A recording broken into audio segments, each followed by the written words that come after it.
अगस्त 1914 में जब बरतानिया ने जर्मनी के खिलाफ जंग का ऐलान किया तो कनाडा भी बरतानवी सल्तनत की दीगर नौआबादियों की तरह खुद ब खुद इस तनाज़ों में शामिल हो गया।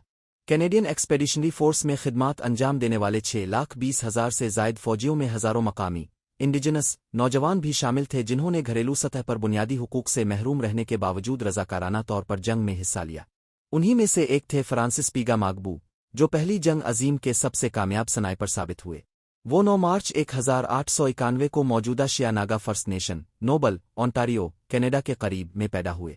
उनके वालिद इस वक्त इंतकाल कर गए जब वो शीरखार थे और वालिदा भी जल्द ही वफा पा गईं, जिसके बाद उन्हें एक मुंहबोले खानदान ने पाला। वो पेरी आइलैंड बैंड अब वसाक संग फर्स्ट नेशन के रुकन थे और ओजिब्वे कबीले के फ़ख्र से वाबस्ता थे। नौमरी में वो लकड़ी के कारखानों में काम करते और बाद अज़ा अजीम झीलों पर चलने वाले बहरी जहाज़ों में मैरीन फायरमैन के तौर पर खिदमात अंजाम देते।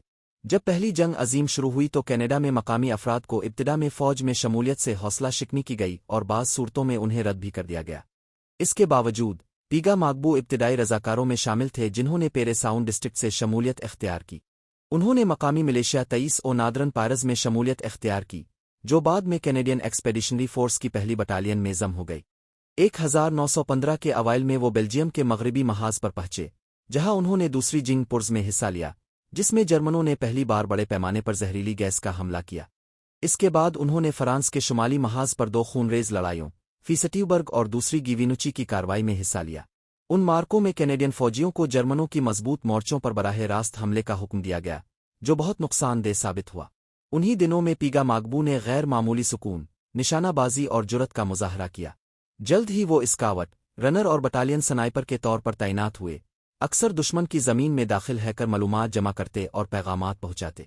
उनकी महारत और जुरत ने आला अफसरान को मुतासिर किया और 26 अगस्त 1915 को उन्हें लैंस कार्पोरल के ओहदे पर तरक्की दी गई।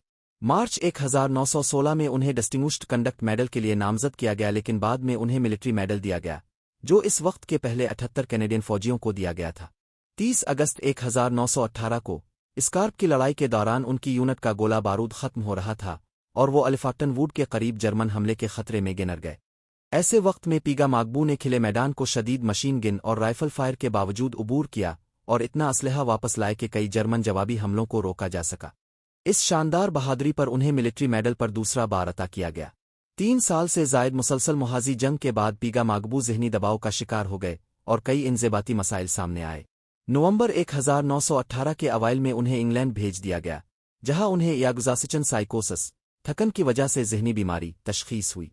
1919 के अवाइल में जब वो फ़ौज से फारिग हुए तो वो कनाडा के सबसे ज़्यादा तमग़े पाने वाले मकामी फ़ौजी थे। उन्हें 378 तस्दीक शुदा स्नाइपर किल्स और 300 से ज़ायद कैदी पकड़ने का एजाज़ हासिल था। अपने मिलिट्री मेडल 2 बार्स के साथ के अलावा उन्हें 1914 15 स्टार ब्रिटिश वार मेडल और विक्ट्री मेडल भी अता किए गए। घर वापसी पर उन्होंने अपनी ज़िंदगी का बड़ा हिस्सा मकामी लोगों के हुकूक के लिए वक्फ किया। वो पेरी आइलैंड बैंड के 2 बार चीफ मुंतखब हुए और अपनी ज़ाती ज़िंदगी में भी मकामी हुकूक के लिए जिदोजहद करते रहे। उन्होंने शादी की और 6 बच्चों की परवरिश की। साथ ही उन्होंने 23 ओपायरज मिलिशिया में भी खिदमात अंजाम दी, जहां 1930 से 1936 तक कंपनी सर्जेंट मेजर के तौर पर नुमाया कारकर्दगी दिखाई। फ्रांसिस पीगा मागबू 5 अगस्त 1952 को 61 बरस की उम्र में वफात पा गए। उन्हें वासी संग फर्स्ट नेशन में दफन किया गया, जो उनके जाए पैदाइश के करीब है।